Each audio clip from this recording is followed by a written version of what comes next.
Podemos ir comenzando. Buenas tardes a todos y a todas. Mi nombre es Henry Picado, soy parte de la Red de Coordinación en Biodiversidad y dichosamente las compañeras del grupo ETC me invitaron a ser el moderador de este espacio, así que bienvenidos todos y todas. Primero les quiero solicitar de la forma más atenta que podamos silenciar el micrófono y nuestras cámaras para así evitar que hayan distracciones a la hora de las ponencias de nuestros invitados e invitadas. También mencionar que vamos a tener un espacio de preguntas al final para que podamos evacuar cualquier duda de las 3 ponencias que vamos a tener esta tarde y que les pedimos por favor que se haga mediante el chat de Zoom a su derecha para que nos puedan llegar a hacer sus preguntas y sus comentarios para luego poder transmitirlos a los moderadores, perdón, a los panelistas. Sin más, bueno, el grupo ETC nos ha invitado esta tarde a conocer una publicación que es bastante interesante en términos de que desnuda el mapa del poder de las corporaciones en la cadena alimentaria o más bien lo que ellos denominan también la desaparición de esa tal cadena para generar cada vez más concentraciones. Pero la publicación de las compañeras y compañeros del grupo ETC se denomina Tecnofusiones comestibles, en la que nos señalan que los diferentes actores del sector alimentario coinciden cada vez más en que se están desapareciendo esos eslabones de esa cadena. Hay, esa metáfora de la cadena está siendo sustituida por un conglomerado de empresas que están manejando los recursos desde la semilla hasta el mercado. Y esta concentración de poder y recursos es inédita en la historia y que además es apalancada por las nuevas tecnologías, por un lado, de la informática y por el otro lado por las tecnologías genómicas. Para esto tenemos 3 panelistas que nos van a dilucidar esta situación. La primera es, por supuesto, la directora para América Latina del Grupo ETC, Silvia Ribeiro.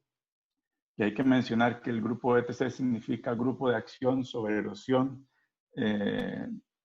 Grupo de Acción sobre Erosión, Tecnología y Concentración, que lleva más de 40 años de trabajar en estos temas y que se enfoca principalmente en, bueno, inicialmente se enfocó, perdón, en analizar el tema de la propiedad del control sobre las semillas, pero posteriormente amplió sus análisis a los principales sectores de la cadena agroindustrial y últimamente ha consolidado diversos análisis sobre la propiedad de las nuevas tecnologías y los impactos que tiene esto sobre la vida campesina, la soberanía alimentaria y la biodiversidad. Silvia Ribeiro, como les decía, es la directora del grupo ETC con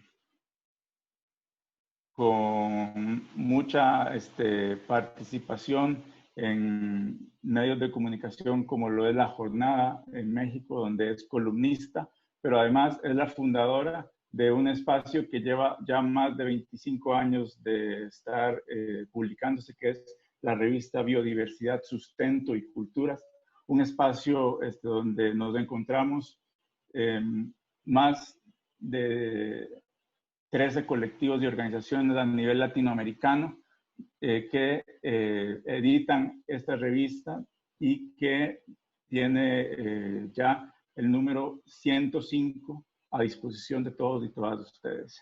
Además, nos acompaña Darío Aranda. Él es un periodista argentino, es trabajador del periódico Página 12 y escribe para la cooperativa La Vaca y colabora con FM La Tribu también. Él es especialista en este tema de los agronegocios, sobre todo en el Cono Sur, y tiene a su haber varias publicaciones y libros que abrevan sobre los desastres que está haciendo el agronegocio, sobre todo en la parte sur del continente.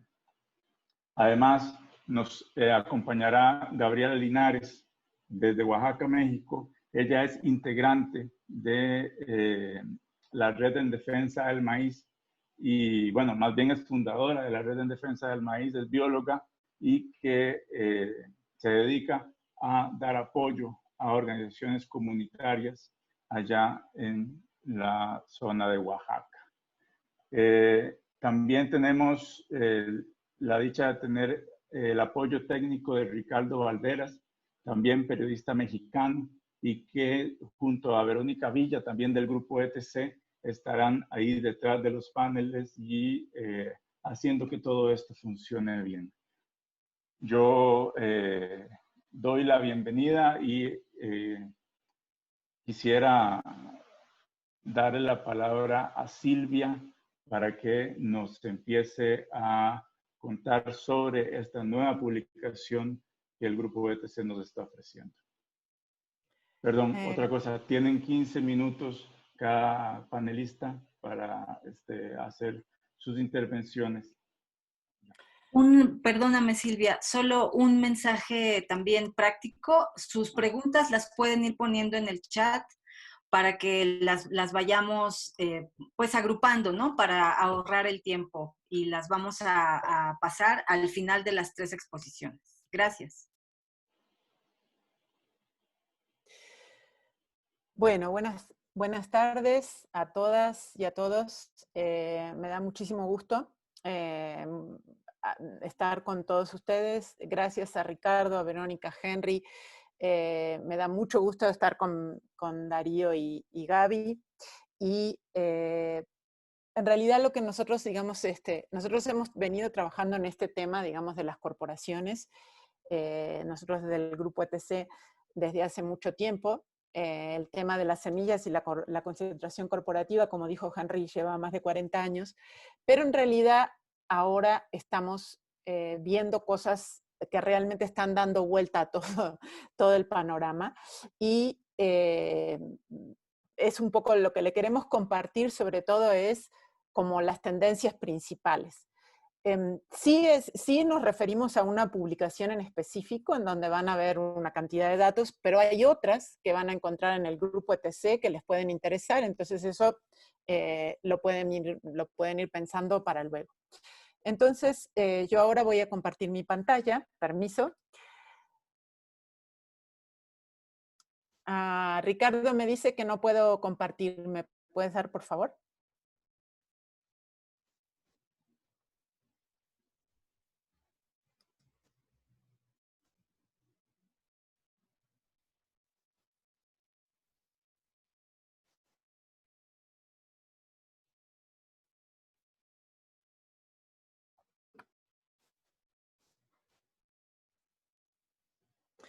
Ok, ¿se ve bien?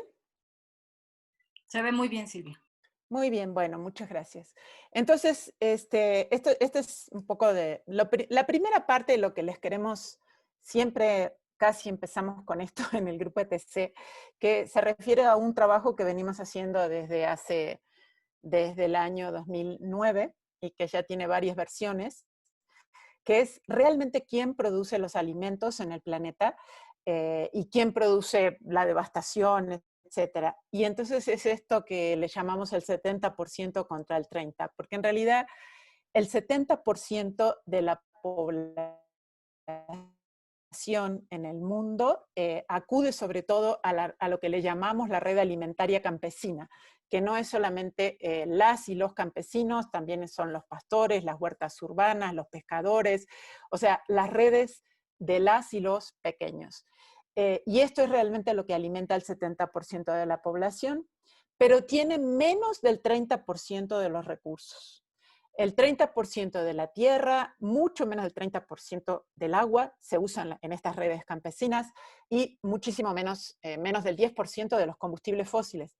Pero, y por otro lado, la cadena alimentaria agroindustrial, o sea, que es la que vamos a ver ahora, la que está controlada por las corporaciones, la que usa agrotóxicos, semillas mejoradas, etcétera, esa utiliza el 70 o el 80% en realidad de la tierra, el agua, los combustibles fósiles, son los que producen la mayor parte de las enfermedades, de la contaminación, y solamente alimentan el equivalente al 30%. O sea, producen mucho más que eso, pero la mayoría se desperdicia directamente en el campo o en el proceso, ¿no?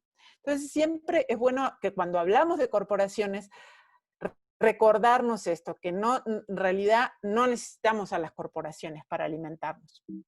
Entonces, en esa red campesina, bueno, está 3.500 millones de personas que son habitantes no solamente del campo, pero de zonas, digamos, que están fuera de las grandes urbes.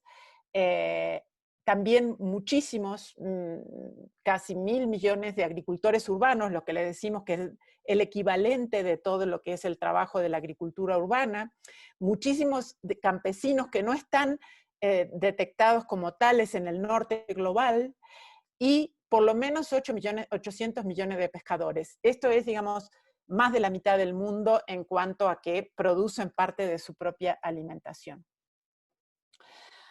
Ahora, para darles una imagen general de lo que está pasando con las empresas, las que más conocemos, digamos, los que seguimos estos temas, son las empresas semilleras. Y de las empresas semilleras, hasta el año 2018, hubieron una serie de fusiones que convirtieron, digamos así, a las empresas semilleras básicamente en 4 grandes. Las 4 mayores de semillas en este momento son Bayer, que compró Monsanto, Corteva, que es la fusión de DuPont y Dow, y Syngenta, que la compró ChemChina, y que es una química china. Y en la cuarta en semillas en realidad es una francesa, pero esto es porque todavía no se han actualizado los datos de BASF, que es una química que seguramente va a pasar a ser la cuarta, pero en los datos que hay en este momento, o sea, los datos de 2019 recién están saliendo, los datos de 2018 todavía no estaba claro cuánto era. Entonces, esas 4, digamos, tendrían, según estas cifras, de todas maneras, solamente 4 tienen más del 50%, el 53% con las cifras hasta el momento del mercado global de todas las semillas, ¿no?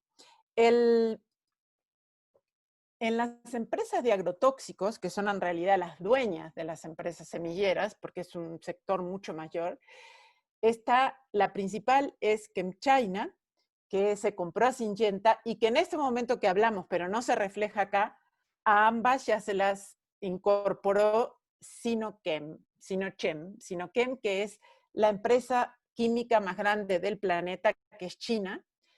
Tanto ChemChina como Sinochem son estatales, entonces son empresas del gobierno chino.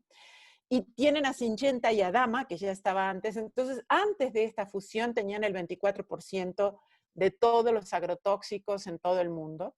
La que le sigue es Bayer, y luego BASF, y luego Corteva, que es la fusión de DuPont y Dow. Entonces, de las de agrotóxicos, las que producen los agrotóxicos, las 2/3 partes son solamente 4 empresas, pero si tomamos las 6, ya vamos casi hasta el 80%, y en realidad 11 empresas tienen casi el 98%. Entonces estamos hablando de muy pocas empresas que dominan en todo este sector. Lo que es bueno, digamos, aquí, para algo así como para tenerlo, recordarlo, es que en transgénicos, semillas de todo tipo, comerciales, híbridas, etcétera, no las de los campesinos, no las que no son industriales, y en agrotóxicos son 4 empresas, las que prácticamente dominan todo el sector, que son Bayer, Syngenta, Corteva y BASF. Esas son realmente las que tienen un poder de presión muy fuerte y dominan el mercado. Controlan, yo diría, el 100% de los transgénicos en el campo. Puse 99% porque, bueno, empiezan a salir algunos otros que no están todavía en manos de esas empresas, pero seguramente lo van a estar. Entonces, controlan básicamente todos los transgénicos en agricultura. Tienen más de la mitad de las semillas comerciales y casi el 70% de los agrotóxicos. Pero no les voy a dar ahora, no les voy a mostrar todas las tablas de cada empresa. Esto lo pueden ver en el documento, digamos así, qué pasa, por ejemplo, con las de cereales, con todo, pero les quiero mencionar que en cada uno de los aspectos claves de la cadena alimentaria, digamos, y no de las redes campesinas, sino de la cadena alimentaria, en cada uno de esos están dominados por pocas corporaciones que tienen la mayoría del mercado. Y en algunos casos es tremendo, como por ejemplo la genética avícola está controlada por 3 empresas en todo el planeta. Esto quiere decir que todas las fábricas de pollos, como por ejemplo en Brasil, donde está la productora de pollos más grande del mundo, no son ni pollos, ni cerdos, ni vacas que se reproducen de manera natural, sino que es a través de inseminación industrial, digamos, ¿no? No solo artificial, sino además industrial, y que esto se produce a partir de solamente 3 empresas. Entonces, la uniformidad genética, que es parte de lo que los hace tan vulnerables, y que por eso estas instalaciones pecuarias están tan ligadas al surgimiento de nuevas enfermedades, o sea, por la uniformidad genética, por los hacinamientos, bueno, solo viene de 3. Pero con la genética porcina pasa más o menos lo mismo, o sea, son 3 que dominan la mitad y van cada vez a una mayor concentración. Y en las empresas, y también en la genética de vacas, digamos, y de la genética bovina. Entonces, en las empresas de pecuaria industrial, nosotros tenemos que hay también una concentración enorme, en donde la principal es una brasilera, Cargill, que también es de Estados Unidos, y el grupo BWH, que es chino, y que se acaba de comprar Smithfield y también parte de Tyson, o sea, está en avance. Esto es otra tendencia que, digamos, si ustedes ven el material, que es que las empresas chinas están realmente ahora junto a las estadounidenses y a las europeas, que antes eran las que dominaban todo el sector.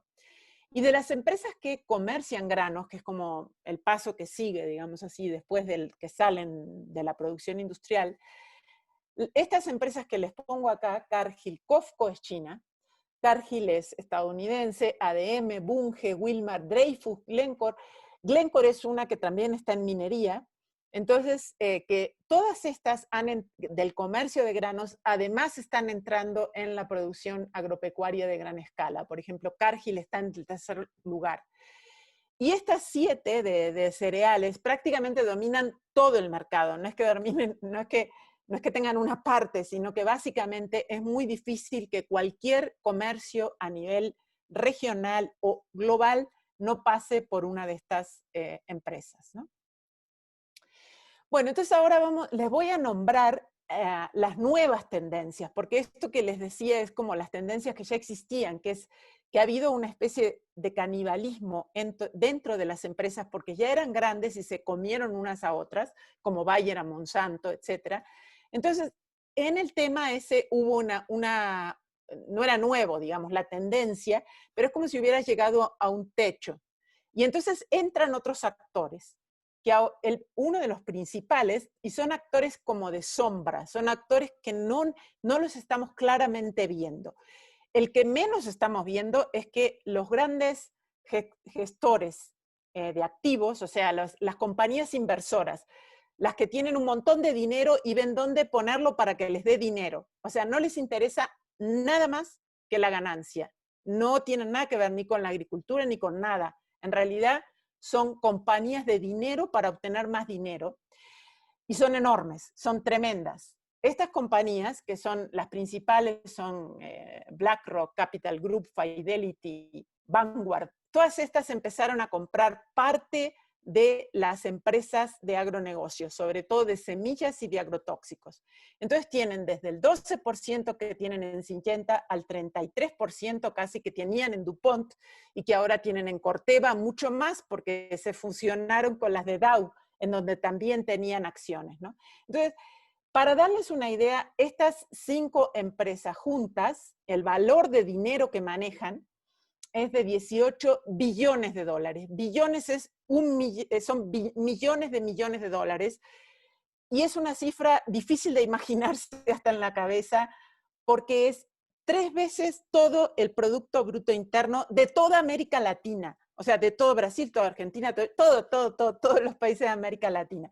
Entonces, estas empresas manejan 3 veces más que ese dinero. El hecho de que inviertan en las compañías de agronegocios, que invierten en toda la cadena, pero el hecho de que inviertan en esta quiere decir que tienen conocimiento interno, aunque solo tengan 5, 6, 7% de cada una, tienen un enorme conocimiento de cada compañía, porque tienen todos los datos y por lo tanto pueden influir en si la compañía se fusiona, no se fusiona, a dónde va, qué hace, en qué invierte, ¿se entiende? O sea, es un factor de enorme poder, pero que está como por detrás, que en general no lo ubicamos.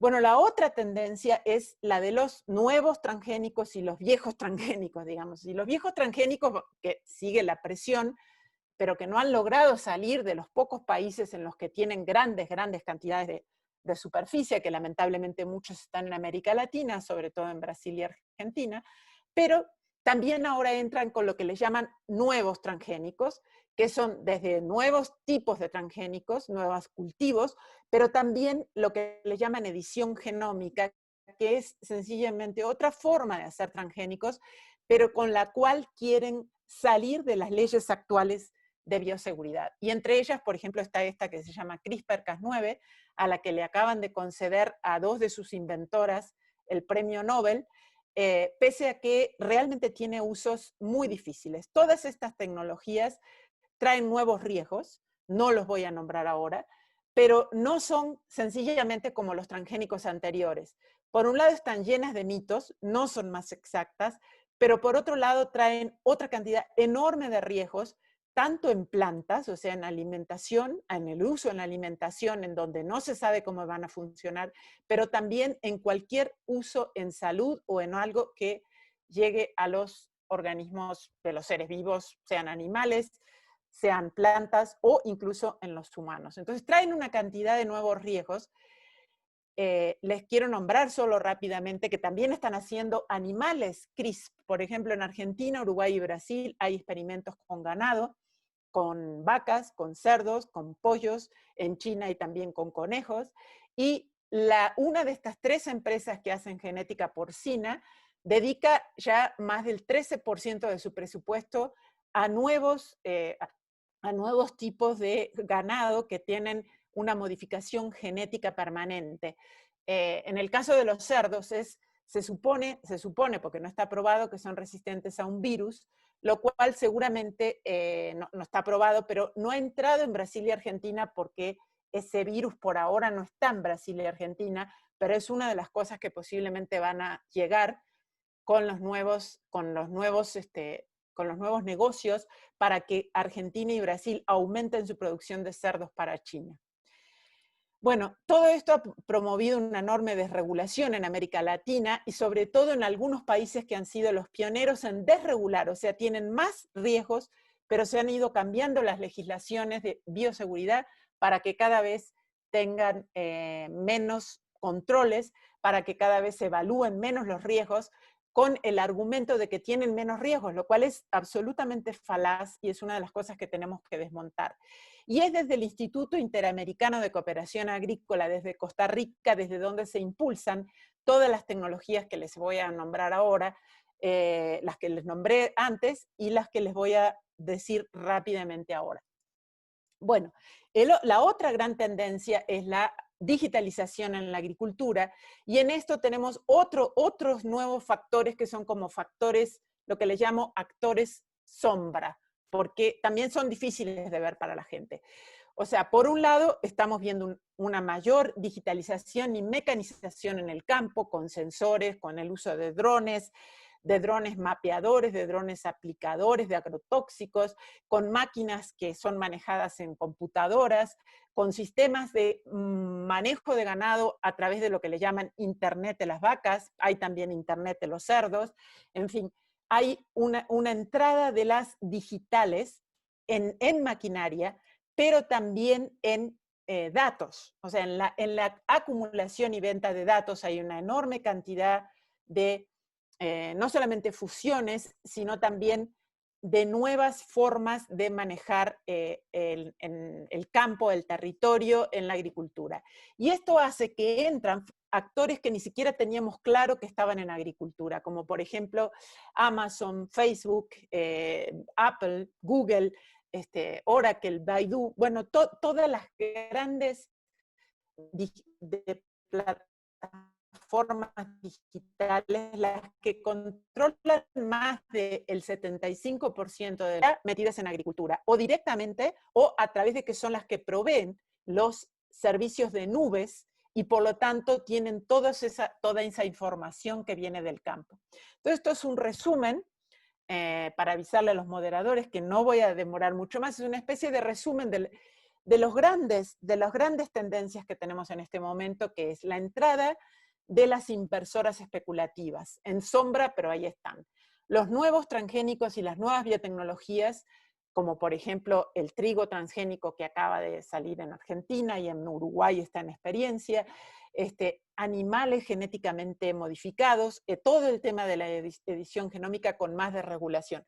Por otro lado, la entrada de la digitalización en toda la cadena, y ahora no me dio tiempo a nombrar, solo nombré lo del campo, pero toda esta cantidad de datos que manejan estas plataformas, por ejemplo, actores que ni siquiera entendíamos, como por ejemplo Google, Facebook, Amazon, están comprando supermercados en India, están haciendo entradas en las plataformas de América Latina. Amazon y Mercado Libre crecieron 52% solo durante la pandemia en ventas de alimentos, o sea, en ventas de cosas relacionadas a la alimentación.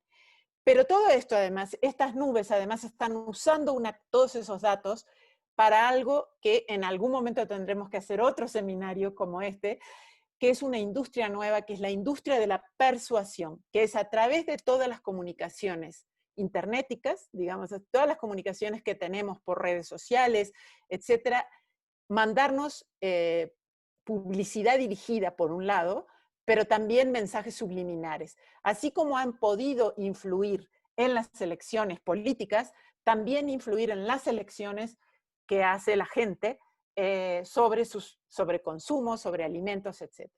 Entonces, bueno, este es el documento que estamos reseñando y en donde van a encontrar la mayoría de los datos que nombré acá, pero también hay otros informes que les invitamos a visitar y a descargar. Yo no hablé acá, solo hablé, digamos así, de estas tendencias que son las peores, pero de verdad quiero invitarlos también a pensar en todas las otras tendencias, digamos, las tendencias desde la resistencia, las tendencias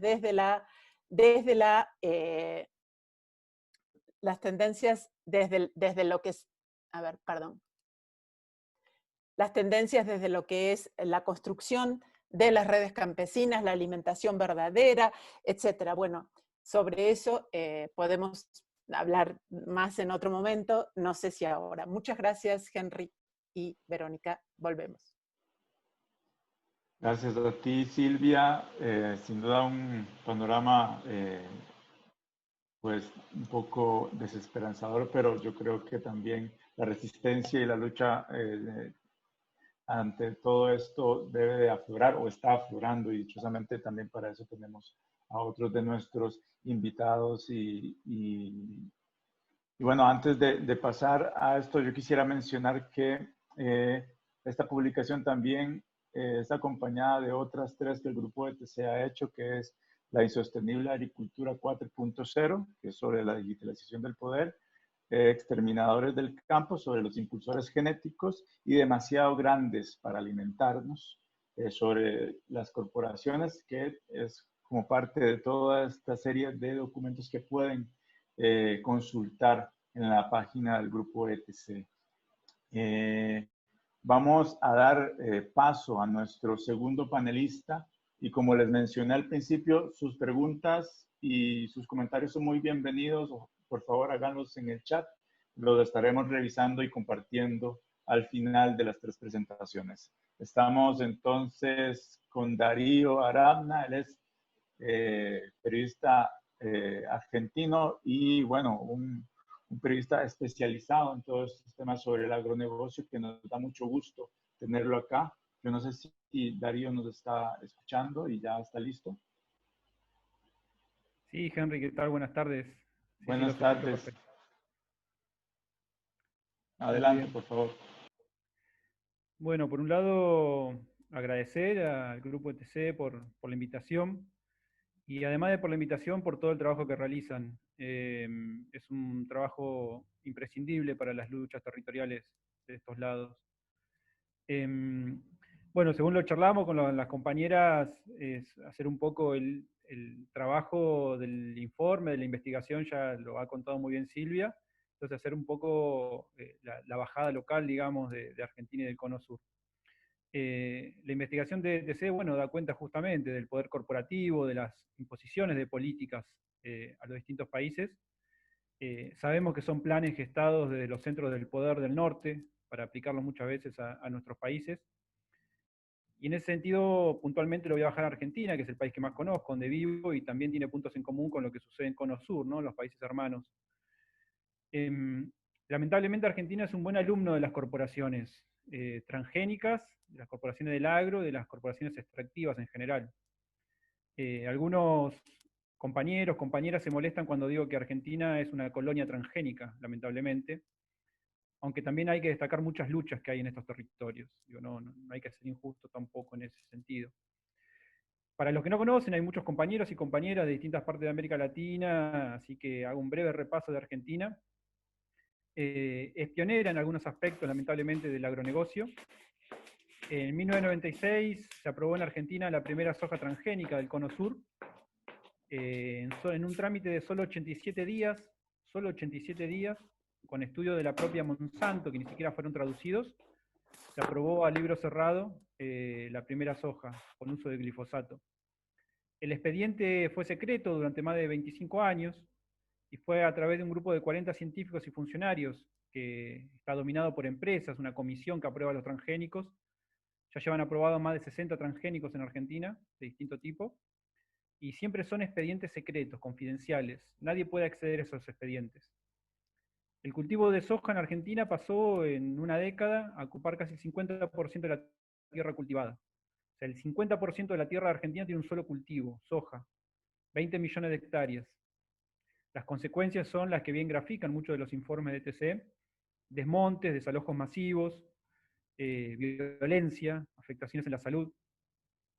Aquí en Argentina se muestra mucho, como también pasa en Brasil, muchas veces en Uruguay, en Paraguay y en Bolivia, que son los países que más conozco, se muestra como un modelo exitoso, este modelo de agronegocio, y siempre nos preguntamos nosotros para quién es exitoso, ¿no? Seguramente para Bayer y Monsanto es muy exitoso, pero no así para los campesinos y los pueblos indígenas. Esto directamente ahora Argentina quiere redoblar la apuesta, y tiene mucho que ver con lo que mencionaba Silvia. En junio pasado se presentó en Argentina AgTech, Nuevas Tecnologías para el Agro. Es la profundización del agronegocio mediante estas nuevas técnicas y tecnologías que mencionaba Silvia. Formalmente es impulsado por el Instituto Interamericano de Cooperación para la Agricultura, el ICA, que se define como un organismo especializado en agricultura, integrado por 34 países del continente. El documento está online, en Argentina se lanzó, intervino el ministro de Ciencia y el ministro de Agricultura. Ese mismo documento hace un repaso sobre el modelo transgénico en las últimas 2 décadas, en los últimos 20 años, y lo muestra como un modelo exitoso en base a cuatro patas de ese modelo: organismos genéticamente modificados, uso intensivo de agroquímicos, siembra directa y maquinaria de mayor porte. Las nuevas tecnologías que plantea AgTech son sensores, mayor automatización de procesos, menos mano de obra, obvio que esto las empresas lo venden como algo bueno, menos mano de obra, dispositivos de procesamiento de datos estadísticos, herramientas de inteligencia artificial, y la creciente técnica transgénica, recién mencionada justamente por Silvia, la edición genética. Todos los nuevos cultivos que se están impulsando quieren ser mediante esta peligrosa y cuestionada técnica. Aseguran que con estas herramientas obtendrán mayor producción, reducción de costos y más rentabilidad. Sin duda, AgTech en Argentina es la profundización del agronegocio. Abarca cultivos de soja, maíz, trigo, arroz, caño de azúcar, porotos e incluso árboles transgénicos. También incluye la ganadería y la producción de carne artificial o sintética. El propio informe del ICA anuncia que los países donde primero se avanzará serán Argentina y Brasil. Son los países obviamente con mayor cantidad de hectáreas dedicadas al agronegocio. Entre las empresas que se destacan en esta estrategia está Bayer y Syngenta, entre otras. La organización local de Argentina, Naturaleza de Derechos, publicó un detallado informe donde también da cuenta que hay un actor que estaba algo oculto en AgTech, y es la fundación de Bill y Melinda Gates, de Microsoft.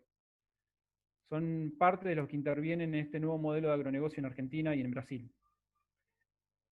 Ayer, justamente ayer, el gobierno argentino informó mediante una simple resolución publicada en el boletín oficial que planea aumentar la producción de granos. Entre otras cosas que detalla el gobierno argentino, menciona justamente el plan de AgTech y dice que va a avanzar rápidamente en 1 millón de nuevas hectáreas dedicadas al agronegocio. Esta es una de las técnicas que vienen trabajando y que remarca el informe justamente de TC. Retomando lo que esto plantea es mayor concentración empresaria, imposición de un modelo determinado de agronegocio en nuestros países, profundización del extractivismo y una avanzada territorial. Y aquí hago un parate como para leerlo en un periodo no solo de este último año, sino un poquito más extenso. En el cono sur, cuanto más avanzó el agronegocio y cuanto más avanzó el extractivismo, fue lamentablemente con los gobiernos progresistas. Ahí incluyo obviamente a Lula y Dilma en Brasil, a Evo en Bolivia, al Frente Amplio en Uruguay, al gobierno de los Kirchner en Argentina. La semana pasada, Alberto Fernández, el presidente argentino, aprobó algo que nunca se había aprobado en ninguna parte del mundo, el trigo transgénico. O sea, Argentina está en condiciones del primer trigo transgénico con uso de glifosato y además glufosinato de amonio, mucho más cuestionado, mucho más peligroso incluso. Y ahí lo que planteamos mucho es que ni siquiera el gobierno neoliberal de Mauricio Macri se animó a tanto. Macri estuvo a punto de aprobarlo y no lo hizo. El gobierno de Alberto Fernández, progresista al lado del gobierno de Macri, acaba de aprobarlo. Para ir terminando, quisiera hacer 2 planteos y 4 preguntas. Los planteos es que el modelo extractivo tiene sus engranajes fundamentales, entre ellos las empresas, la casta política. Yo reivindico mucho la palabra casta política, los distintos gobiernos de América Latina son una casta, poder judicial, los medios de comunicación, y dentro de los medios de comunicación también quisiera precisar a los periodistas. Soy periodista y creo que hay responsabilidades individuales también, no solamente los medios son los malos de la película, sino también que hay periodistas, personas individuales con cierta responsabilidad. Y un actor fundamental en todo esto es la ciencia hegemónica. No es casualidad, como decía Silvia, que el premio Nobel se lo den a 2 desarrolladoras de la edición genética. La ciencia está ocupando un rol, se ha visto con lo del coronavirus, en la producción de diversas vacunas que prometen ser maravillas en manos de grandes corporaciones. La ciencia está jugando un rol fundamental y lamentable al mismo tiempo. Y los conceptos que quisiera plantear y dejar quizás para el debate es que este modelo de agronegocio y este modelo extractivo en general conlleva a territorios de sacrificio. En cada uno de estos territorios, en este 1 millón de hectáreas que va a avanzar ahora con AgTech en Argentina, en territorios donde se fumigan, en territorios donde hay megaminería, donde hay fracking, acá en Argentina lamentablemente también hay fractura hidráulica, son territorios que se sacrifican. Según el poder político, económico, son territorios que se pueden sacrificar y lamentablemente con ellos también se sacrifican o se intentan sacrificar a poblaciones enteras. El segundo concepto que quisiera plantear relacionado a esto es que a más extractivismo, menos democracia. Siempre todas estas actividades, AgTech, los transgénicos, la megaminería de litio, se desarrolla, lo impulsan y lo ejecutan pequeños círculos de personalidades, de la academia, del empresariado, del poder judicial, del poder político. Más extractivismo, menos democracia. Cuando hablamos de estas cuestiones, otro debate que tenemos en el Cono Sur es que no se trata solo de lo ambiental, obviamente. Se trata, como bien siempre lo trabaja el Grupo ETC, de geopolítica, de economía, de historia, de derechos humanos. Y en cuanto a los planteos, lo último que quisiera dejar es que este modelo, ya lo hemos visto en América Latina desde hace 500 años, solamente genera dependencia, pobreza y atraso. Las preguntas, quizás para el debate o para el intercambio posterior, es cómo frenar estas avanzadas, cómo frenamos estas grandes avanzadas, estas grandes corporaciones, cómo facilitar las coordinaciones regionales. Creo que todas estas empresas que contaba Silvia tienen mirada obviamente global y regional, y muchas veces nosotros, y lo digo como autocrítica, incluso como periodista, y carencias que tenemos, es que muchas veces centramos nuestras miradas dentro de nuestras fronteras nacionales, lamentablemente. Y después otro punto que quería tocar relacionado a esto es, ¿por qué el silencio de ciertos sectores progresistas ante la avanzada del extractivismo? Progresistas o de izquierdas, ¿no? Creo que obviamente uno a los neoliberales no le puede pedir a uno crítica o autocrítica sobre esto, pero sí se lo podemos pedir a los compañeros y compañeras de organizaciones que se dicen progresistas o de izquierda. Por último, creo que los gobiernos regionales de América Latina, al menos, del Cono Sur seguro, ya decidieron qué modelo quieren. Quieren este modelo de agronegocio, quieren AgTech, quieren extractivismo. Y la pregunta que siempre hago es, ¿qué haremos nosotros? ¿Y cuál es el rol de los movimientos populares? De los movimientos campesinos, de pueblos indígenas, de las asambleas socioambientales, de los activistas. Y sobre todo, frente a los gobiernos progresistas. Hay algo que puntualmente me preocupa en Argentina, es que como hay un gobierno progresista, hay muchos compañeros y compañeras, muchos movimientos que incluso están dentro del gobierno, que no están saliendo a las calles, no están criticando, no están cuestionando esta nueva avanzada del extractivismo. Una breve respuesta para esto último y para el debate, y a ver si termino, es que creo que una respuesta que sí tenemos que dar sí o sí es la movilización, la acción directa y desde los territorios. No podemos quedarnos en nuestras casas y tratar de negociar algunas cosas con los gobiernos. Y un ejemplo de esto, así como conté todas las malas y dije que Argentina es una colonia transgénica, en Argentina hay un caso histórico para todos nosotros, y creo que a nivel mundial, por ahí poco conocido, una pequeña localidad de la provincia de Córdoba, llamada Malvinas Argentinas justamente, luchó, resistió durante 4 años la embestida de la empresa Monsanto. Monsanto quería en ese momento instalar su mayor planta de maíz transgénico en Malvinas Argentinas, en Córdoba. Es una pequeña localidad de 5.000 habitantes. ¿Qué hizo Malvinas Argentinas? Luchó frente a la empresa, frente al gobierno municipal, frente al gobierno provincial y frente al gobierno nacional. ¿Qué hizo Malvinas Argentinas? Hizo retirarse esa pequeña localidad cordobesa, hizo retirar a Monsanto de Argentina, de esa planta que quería instalar. Fue un triunfo histórico que ni siquiera ellos en algún momento lo creyeron. Yo creo que parte de las respuestas para frenar toda esta avanzada de las grandes corporaciones está en Malvinas Argentinas y está en tantos otros lugares de América Latina que luchan por otro futuro. Muchas gracias. Muchas gracias, Darío. Efectivamente, el secreto para evitar este tipo de avanzadas contra la vida es justamente la organización popular. Yo también quisiera resaltar la historia de la lucha contra Terminator, otra tecnología que buscaba justamente el dominio de las semillas, del dominio del campo, el dominio de las comunidades campesinas y exterminar la biodiversidad y la vida. Muy similar a lo que propone el CRISPR, y que justamente, dicho sea de paso, en el Día de las Mujeres Rurales, fue detenido a base de la organización de cientos de mujeres campesinas en Brasil. Entonces también ahí yo creo que podríamos abrir la discusión en ese sentido, pero antes tenemos la participación de una compañera que ya les mencioné, que viene desde Oaxaca. Ella es Gabriela Linares y forma parte de la Red en Defensa del Maíz. No sé si Gabriela ya está lista para que nos comparta desde Oaxaca, perdón, su intervención.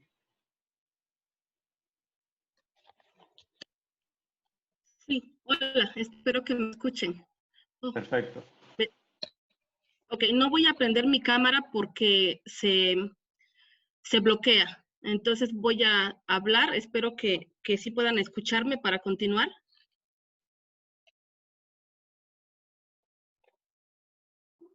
Sí, te escuchamos muy bien. Muy bien, pues antes que nada, pues agradecer a Grupo ETC por la invitación, a Silvia, a Vero, también a Darío y a quienes están haciendo posible esta charla, que yo creo que es muy importante. Gracias por la invitación. Yo solamente quisiera hacer algunos comentarios respecto de esta investigación, de este informe. Y bueno, ya Silvia abordaba como todo el resumen de lo que es este informe, y pues Darío ya dio una explicación bien grande, ¿no? Sobre todo en el caso Argentina, que yo creo que es uno de los casos pues emblemáticos en relación a lo que tiene que ver con transgénicos y con todo este tema de las empresas. Yo solamente quería hacer como una intervención de lo que para mí o para, digamos, al movimiento ya más regional, local, de organizaciones, pues nos genera este informe, ¿no? Creo que de antemano agradecer al Grupo ETC porque en sí es un informe bastante completo y pues te da una idea general de lo que está sucediendo con las empresas en relación a las semillas, en relación pues sobre todo a lo que tiene que ver con la producción también de animales y toda la parte también de la corporativización del sistema alimentario, que es en sí el cuerpo del documento, ¿no? Entonces, creo que es muy importante mencionar que esta corporativización del sistema alimentario, pues básicamente se centra en la concentración del poder. No solamente, como decía Silvia, en el caso de la fusión de las mismas empresas, en la amplitud del negocio de estas empresas que ahora no solamente venden semillas, sino agroquímicos o al revés, ¿no? Y toda esta amplitud de este negocio, que obviamente lo que quiere pues es la ganancia, ¿no? Y que al final de cuentas pues está apoyada también con estas plataformas que ya mencionaba Silvia, toda parte de plataformas de datos que para el agronegocio es muy importante y que también está apoyada con el uso de nuevas tecnologías, como mencionaba también Silvia, de los impulsores genéticos, y que de alguna manera se muestran o se quieren mostrar como tecnologías buenas, ¿no? Que no son como los transgénicos, en los cuales sería introducir ADN de diferentes especies a un organismo, ¿no? Sino que dentro de ese mismo organismo se puedan hacer modificaciones y que al final de cuentas viene siendo lo mismo, ¿no? Pero que nos están vendiendo esta idea. Recordaba un poquito hace algunos meses, en México, pues se hablaba, ¿no? De que no se iban a impulsar los organismos genéticamente modificados en esta nueva etapa del país, de un gobierno de la cuarta transformación, y decían que los organismos genéticamente modificados estaban obsoletos, pero que había nuevas tecnologías que podrían elevar la producción y demás, y hablaban de esta tecnología de impulsores genéticos, ¿no? Nosotros en Oaxaca hicimos una crítica al respecto porque pues no vemos mucha diferencia, ¿no? Al final de cuentas son tecnologías que buscan de alguna manera modificar plantas o animales, ¿no? Que de alguna manera no están tan alejados o incluso pueden ser más agresivos que los mismos transgénicos. Me llamaba mucho la atención también cuando se hablaba de estos oligopolios entre estados y leyendo un poquito lo que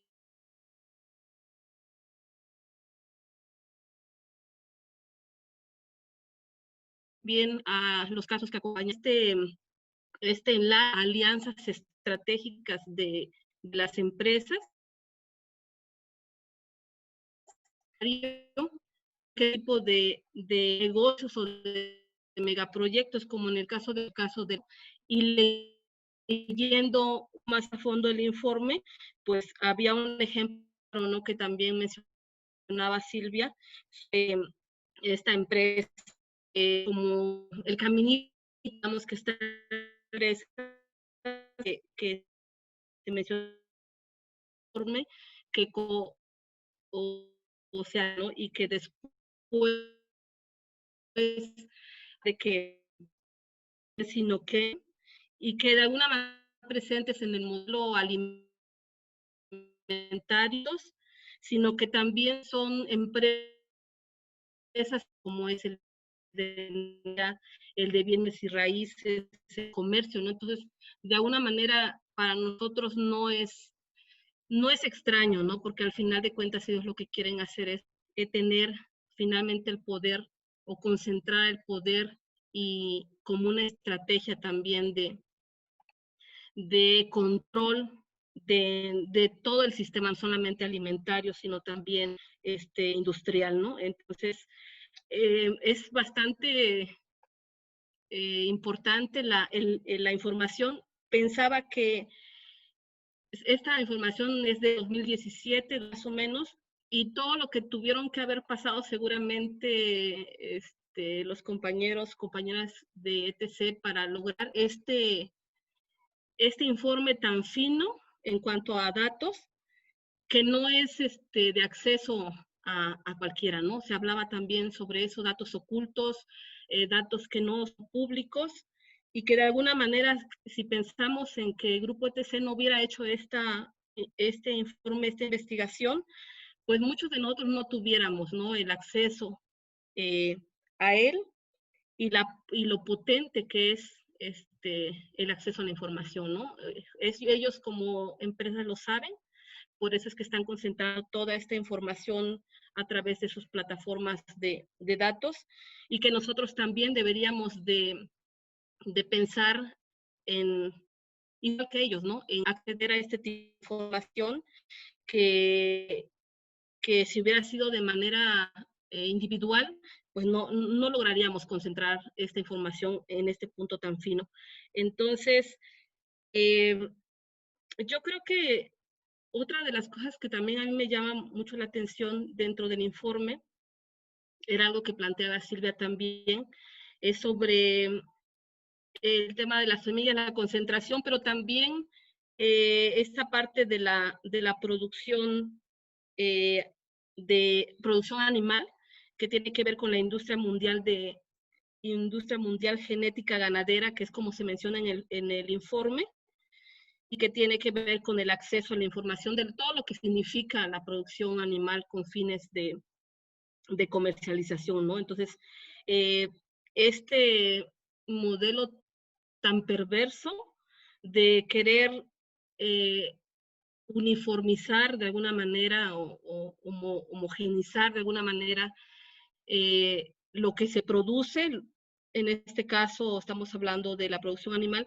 y todos los riesgos que conlleva no solamente la producción animal, sino la producción también de semillas, que puede permear pues años de domesticación, de trabajo de comunidades que han estado trabajando en la domesticación y en el manejo de semillas y de animales, ¿no? Yo pensaba un poquito también cuando leía esto en que es importante quizás replantear también nuestros cambios, nuestros modos de vida, dinámicas, digamos, que tenemos de manera individual, porque muchas de nuestras formas de vida están ayudando a consolidar esos monstruos corporativos, ¿no?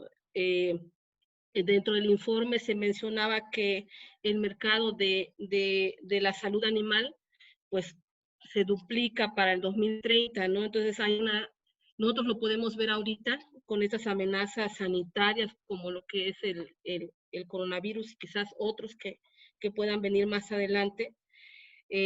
Hablaba también el informe del mercado de mascotas que está creciendo aceleradamente y que tiene que ver con una tendencia de humanizar, decía el informe, humanizar a las mascotas, ¿no? Decir, ya no son parte de nosotros, y hay un crecimiento acelerado en este sentido de adquisición, digamos, de animales como mascotas, ¿no? Entonces, la creciente demanda también de proteína animal que se tiene, y que precisamente por eso hay tanto auge, digamos, en ese negocio de la producción animal y todo lo que implica, ¿no? Porque creo que en el informe son muchos datos importantes de este enlace de empresas, pero también en otros estudios que ha hecho el Grupo ETC, pues ahí se pueden ver de alguna manera los impactos que esto puede generar en el caso de la producción animal. Por ejemplo, el establecimiento de granjas animales que hay pues en todos lados, y que en México no es la excepción, y los impactos que estas granjas están teniendo en los territorios, en la salud. Lo podemos ver en el caso de lo que está sucediendo en Campeche, ¿no? En cuanto a las granjas de cerdos, y todo el impacto que tiene no solamente para la comunidad, para el territorio, para el ambiente, para la salud de las personas, ¿no? Entonces, yo creo que es muy importante esta información. También pienso que de alguna manera el reto grande que nosotros tenemos al tener en nuestras manos este informe, pues es darlo a conocer, ¿no? Que la gente lo pueda leer, que pueda entender cómo se está manejando todo este oligopolio, digamos, y concentración de las semillas, digamos, en manos de unas cuantas empresas. Y el reto que yo veo más grande, que ya lo comentaban hace un rato, pues también tiene que ver con cómo fusionamos también toda esta información en las luchas territoriales, ¿no? En las luchas que cada una de las comunidades, de las organizaciones estamos haciendo en las regiones.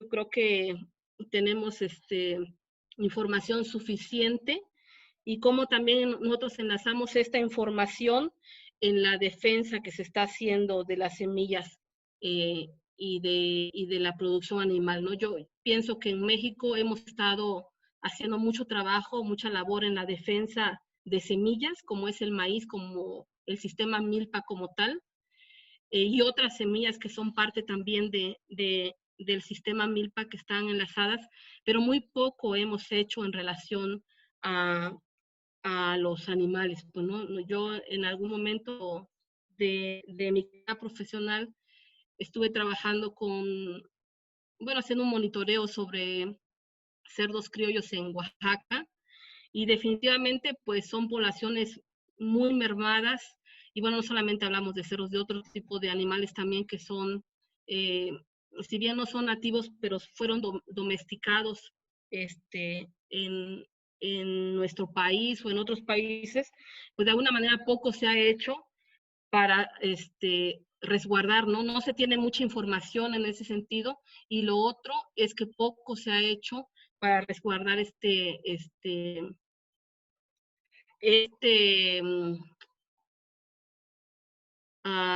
no sé cómo llamarlo, pero, o sea, esta producción de animales que son nativos, ¿no?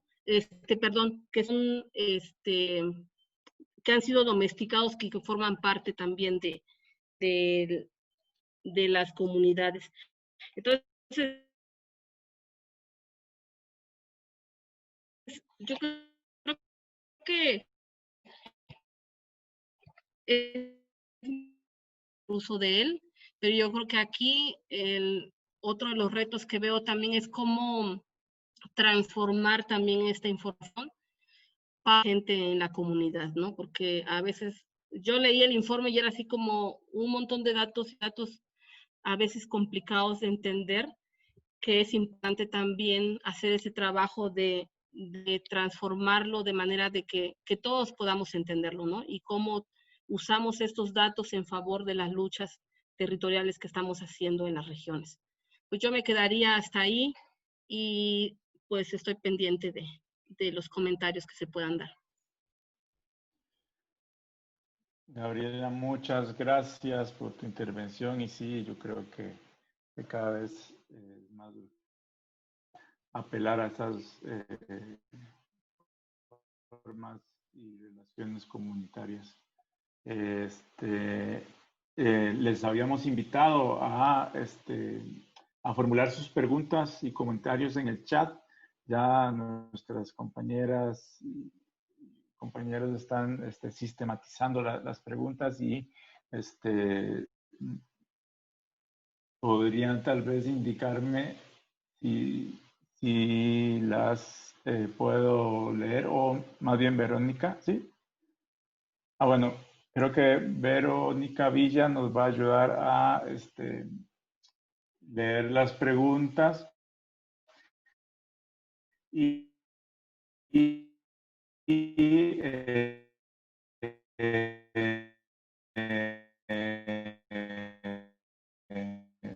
vamos a ser panelista mismo. Vero. Gracias, Henry. Algunas preguntas se contestaron en el chat, entonces eso nos deja unos minutos más para comentar sobre las otras. Hay varias referidas a, pues, como a las mentiras de los gobiernos.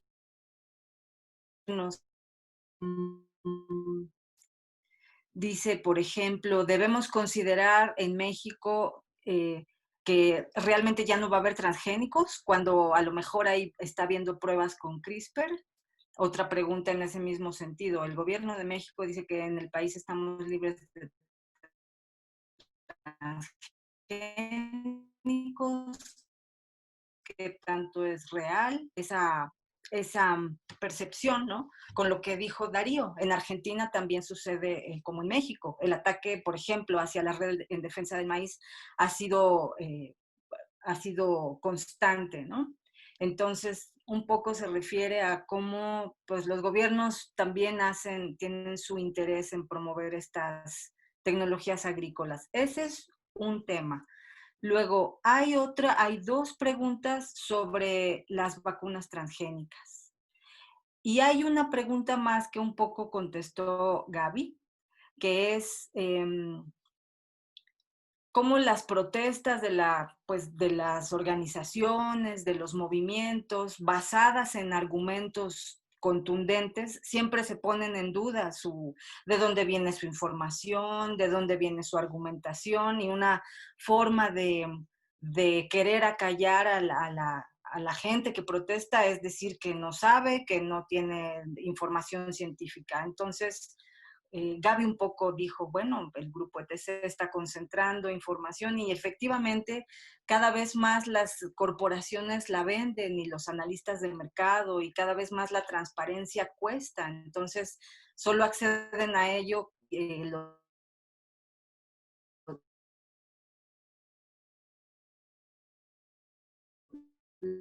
las mismas empresas pagan para competir entre ellas y averiguar. Como decía Henry, podrían usar unos pocos minutos cada uno de los ponentes para contestarlas. Es como las políticas de los gobiernos, las vacunas transgénicas, la información para la resistencia. Así sintetizaría yo estas ideas. Gracias. Si puede comenzar Silvia.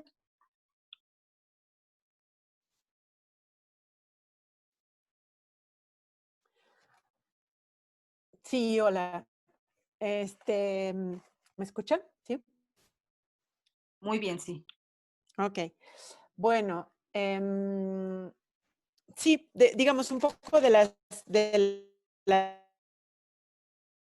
las cosas que han estado preguntando.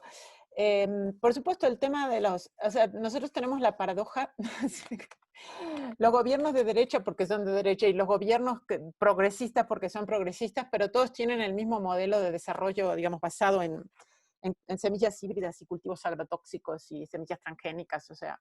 Entonces, sí, a veces es más difícil en lugares donde hay gobiernos progresistas porque uno esperaría otra cosa, digamos, ¿no? Con respecto a México y los transgénicos, nada más quiero decir de que en México, por lo que yo entiendo, digamos, el maíz transgénico sigue formalmente, legalmente, no está permitido.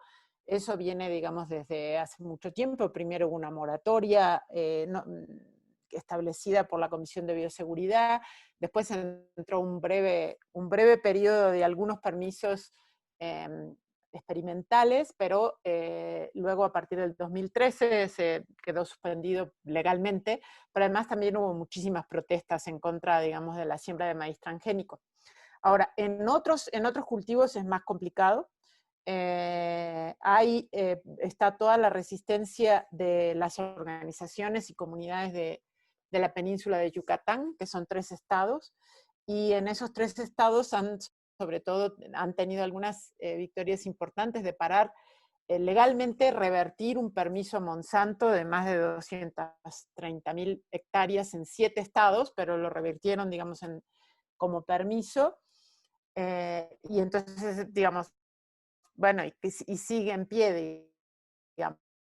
Las organizaciones de ahí dicen que de todas maneras se está sembrando y no hay suficiente fiscalización desde el gobierno como para poder parar eso.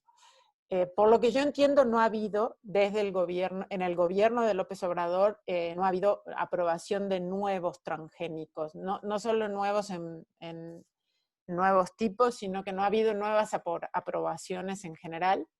De todas maneras, hay un problema grave porque el secretario de Agricultura, Víctor Villalobos, si ustedes recuerdan cuando yo estaba explicando de dónde viene toda la presión para esta y transgénica, lo nombró Darío, habló del IICA, que está en Costa Rica, y yo dije, es el Instituto Interamericano de Cooperación Agrícola, y su director era Víctor Villalobos, que ahora es el secretario de Agricultura, y gente, digamos así, de los intereses de las transnacionales. Entonces, siempre hay, digamos, ahí hay una tensión. De todas maneras, bueno, con respecto, que yo sepa, no hay experimentos, por lo menos aprobados, de cultivos que tengan CRISPR, pero seguramente los hay a nivel de laboratorio sin que eso se haya, porque cuando son a nivel de laboratorio no es necesario pedir permiso. Entonces seguramente los hay, porque hay varias de estas instituciones, y esa es un poco es la jugada del secretario de Agricultura, de Víctor Villalobos, es intentar, como pasó en los otros países, de que eso pase como algo que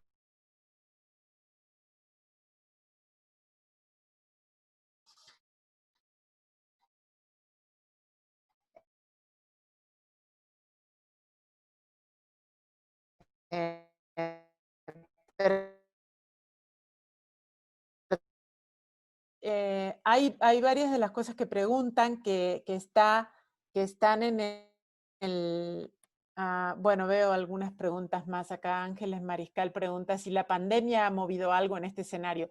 La pandemia ha movido todo en este escenario. Lo quiero contestar porque sí es importante la pregunta, perdón, que recién acabo de entrar y la acabo de ver. Es que claro que sí, porque por un lado ha aumentado enormemente la digitalización de todo y la comunicación digital, pero también ha favorecido todo el discurso de las empresas de que se necesita la digitalización y la robotización del campo. Y esto no solamente va en las grandes propiedades, sí, como bien está, esto influye también en todos los territorios. Creo que una frase que usó Darío es súper importante, que es decir que no todo este tipo de agricultura industrial, igual que todos los proyectos del extractivismo, digamos, avanzan, tienen una parte sacrificial, digamos, siempre hay territorios que se pretende sacrificar, ¿no? Y entonces, como hablamos poco de eso, no quisiera dejar de mencionar de que la resistencia a nivel territorial es absolutamente esencial. Y en realidad, si nos vamos a ver, es realmente la que finalmente la que prima en casi todos los lados. No quiere decir que hay atropellos, hay muertes, hay de todo, hay represión. También los gobiernos progresistas atacan digamos así, y no reconocen que hay un ataque a todo eso, pero de todas maneras la lucha territorial es fundamental, porque si bien es fundamental y es la que tiene más información, y el caso de Malvinas Argentinas es fundamental, también es fundamental el apoyo desde otros lados. Entonces, yo creo que son muchas puntas desde la información, que nosotros modestamente tratamos de hacer desde el grupo ETC, pero también las protestas, pero también el trabajo de los periodistas, de las y los periodistas, el trabajo de las organizaciones, en fin, hay mucho, no creo que haya una sola cosa. Y pienso que durante la pandemia sí ha cambiado también eso. Yo pienso que se ha fortalecido mucho el reconocimiento de que la agricultura industrial es parte del problema, y por otro lado de que solamente desde la solidaridad directa y, del trabajo directo entre comunidades rurales y urbanas, y también entre organizaciones, barrios, etcétera, es que se ha podido mantener los sistemas que han estado más sanos, que han provisto alimentos, etcétera, ¿no? Entonces yo creo que todo eso, que es otra de las luchas que tenemos, está poco reconocido, y quienes lo podemos reconocer somos nosotras mismas, ¿no? Nosotros mismos. No he hablado acá en el papel de la mujer, pero ha sido fundamental también durante toda la pandemia en todos los frentes, o sea, desde la salud a la provisión de alimentos, etcétera, ¿no? Entonces, bueno, hay más preguntas por ahí, las voy a dejar, como el papel de BlackRock. Claro que BlackRock está, no solamente BlackRock está en los megaproyectos que el gobierno de López Obrador está imponiendo sobre las comunidades, como el Tren Maya y el corredor transísmico y otros, no solamente están en digamos, BlackRock incluso hizo una licitación, pero digo, participó en una licitación. No solo es que estas empresas, digamos, están por detrás, finalmente son emprendimientos que tienen y lo que hay que entender de las especuladoras es que son como capitales Salvador, donde López Obrador le ofrece el país para que invierta.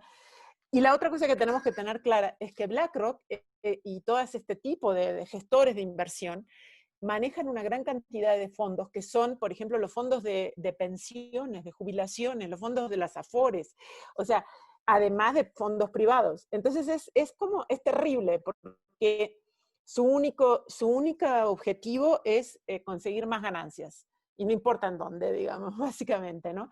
Y por otro lado, están todo el tiempo en gerencia sobre los gobiernos tremenda por la cantidad de información al estar participando en tantas empresas, ¿no? Entonces, sí, claro, también es así. Bueno, entonces voy a dejar por ahí para dejar un poco, unos minutos también a Gaby y a Darío. Y les agradezco a todos y a todas por participar.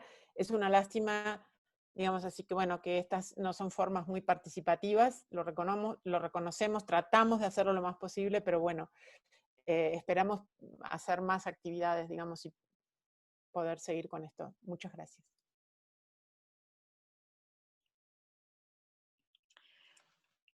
Gracias, Silvia. ¿Quieres comentar algo, Darío, y después Gaby? Y decirles que el video va a estar de este intercambio, va a estar en el sitio del grupo ETC. Y bueno, varios recibieron la invitación, no la invitación, la suscripción por correo, y ahí iba mi correo también. Entonces, con mucho gusto les respondemos. Sí, Darío. Bueno, gracias, Verónica. Sí, como para redondear quizás y atar, algo que no dije al principio, pero siempre remarco cuando hablo con otros compañeros y compañeras de la importancia de la investigación del Grupo ETC y del trabajo en general, es que investigan al poder. Y eso es muy difícil. Digo, los informes que hacen investigando a estas corporaciones no suelen, no hay muchos, y no hay muchos que puedan hacerlo. Entonces eso, remarcarlo una vez más, y por eso decía al inicio lo imprescindible de lo que hacen. Y por ahí los intercambios que había en el chat sobre el rol de los gobiernos, varias veces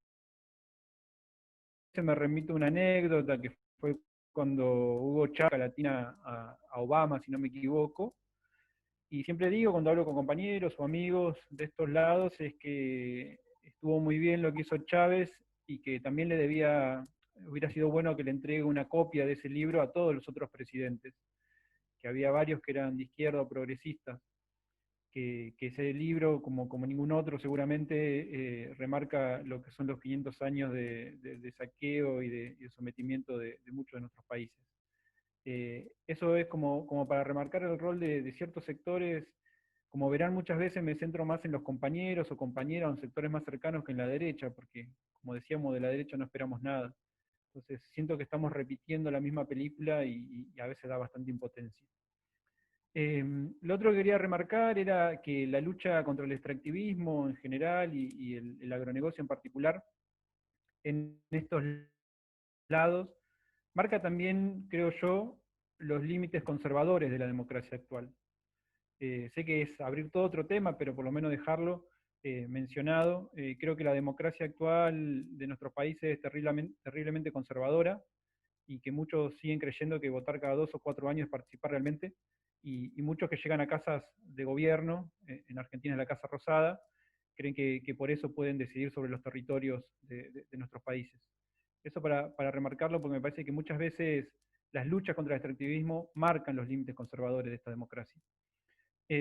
Por otro lado, Alberto Fernández, cuando asumió en Argentina, pidió en su discurso público de Asunción que salgamos a la calle cuando no estábamos de acuerdo con algo, que él quería que salgamos a la calle, y más allá de la pandemia que nos azota a nuestros países, lamentablemente los sectores campesinos, izquierda, progresistas, no están llamando a salir a la calle. Sí está saliendo la derecha, lamentablemente, en Argentina, como para pensarlo también, cómo nosotros explicitamos nuestros descontentos o nuestra disconformidad sobre los caminos erróneos que creemos de ciertos funcionarios.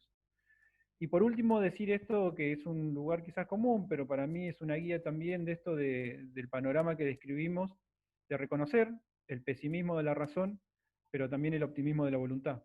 Yo creo que ahí debemos abrevar bastante y que creo que hay esperanza cuando hay lucha.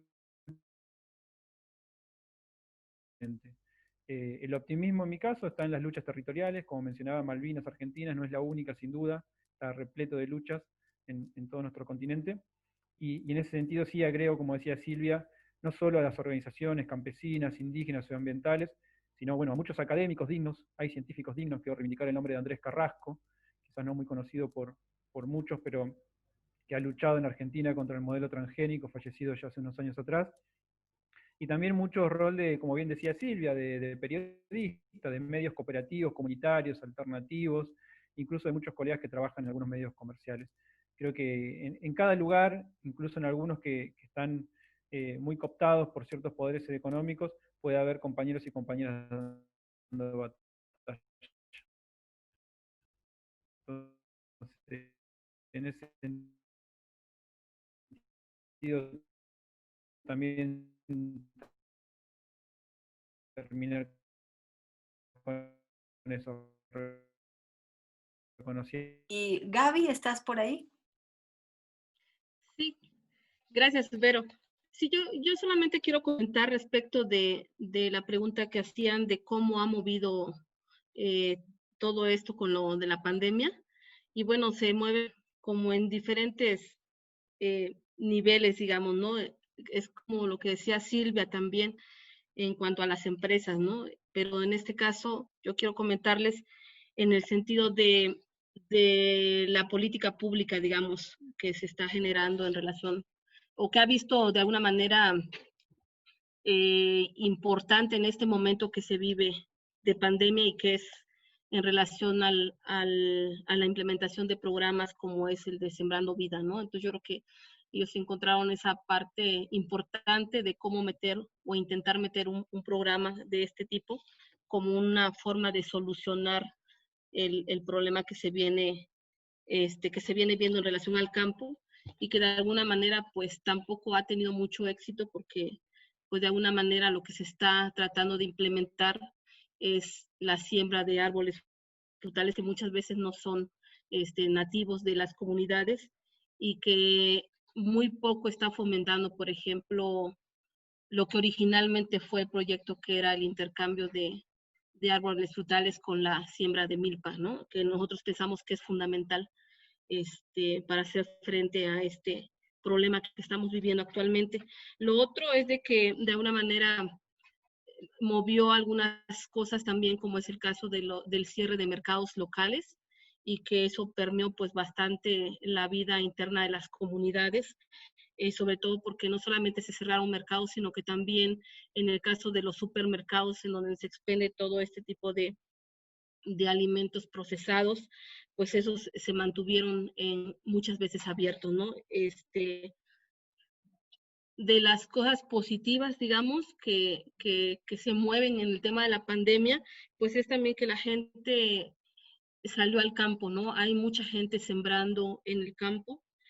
Yo pienso que hace 10 o 15 años no se veía tantos terrenos sembrados con milpa en las comunidades. Yo creo que eso ha sido bueno dentro de todo ese tema de la emergencia sanitaria que estamos viviendo. Y yo creo que es importante, también comentaban ahí dentro de las preguntas, que algunas alternativas, ¿no? Que yo creo que no son alternativas nuevas, porque se están realizando en las regiones, como es el seguir sembrando la milpa de manera tradicional y seguir impulsando la producción animal local o regional, ¿no? Yo creo que es importante seguir impulsando los mercados locales, la producción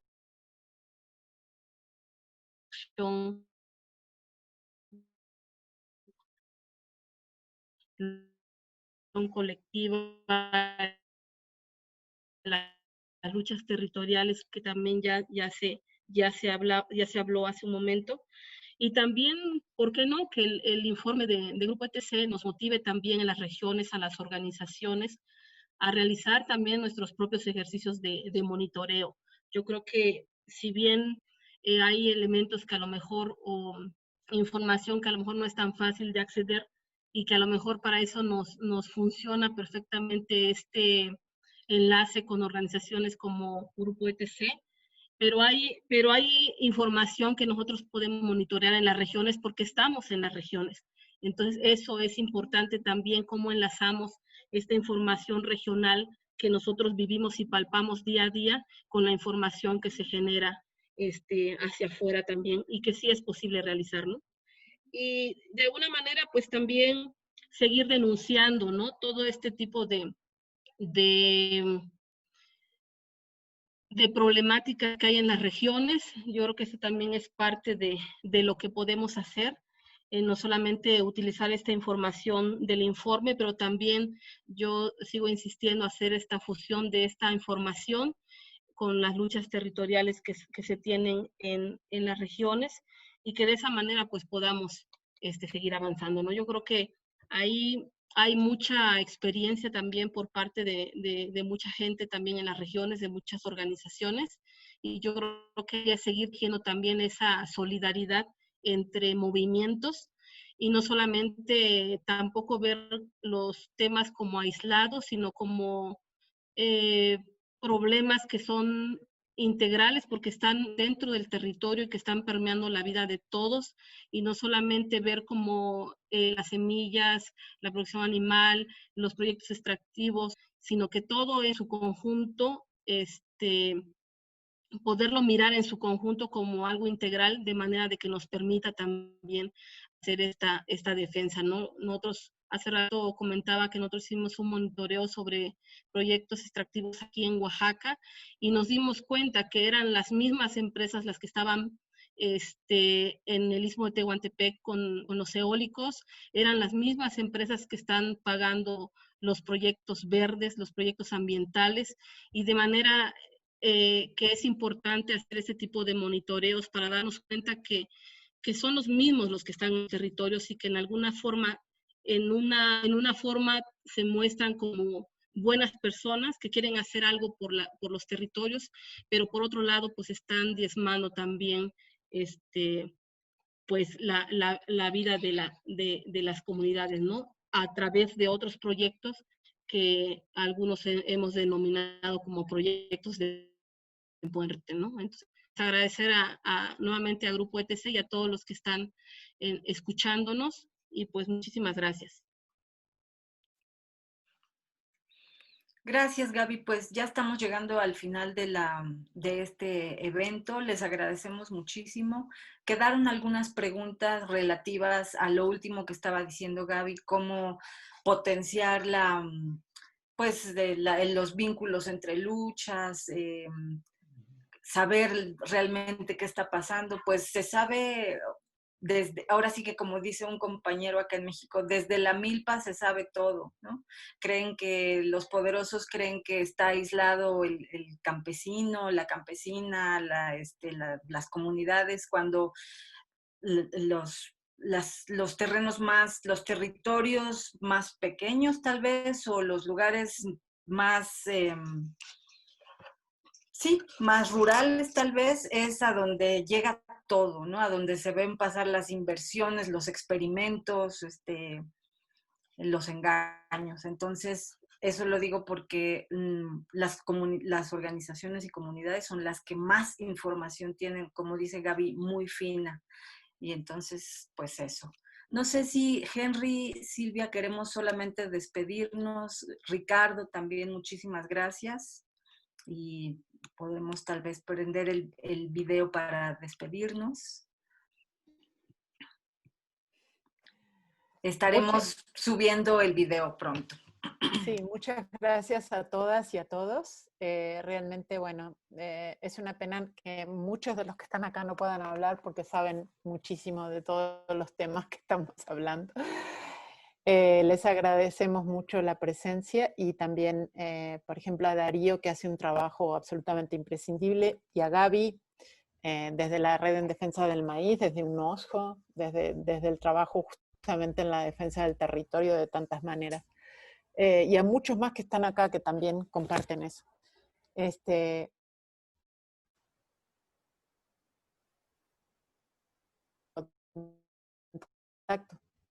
Hasta luego. Muchas gracias a todos y a todas. Qué gusto verlos. Adiós. Gracias, cuídense mucho. Muchas gracias, nos vemos. Muchas gracias. Cuídense, nos vemos pronto. Gracias, compas, nos vemos. Cuídense mucho. Hasta luego.